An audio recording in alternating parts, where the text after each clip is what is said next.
મારું નામ પારગી સુરપાલભાઈ મળ્યાભાઈ ગુગસ હોળીફાળીનો રહેવાસી છું. અમારા ગામમાં રાત્રે લગભગ 12 વાગ્યે અડકાયું કૂતરું આવ્યું હતું.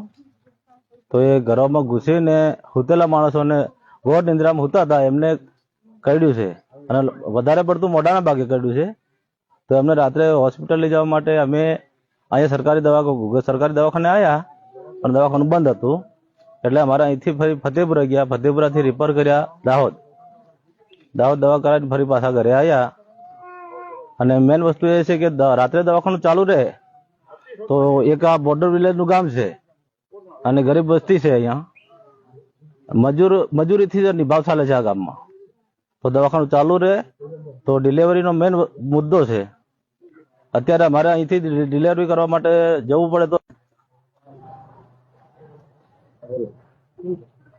અમારે ગુગેશ ગામ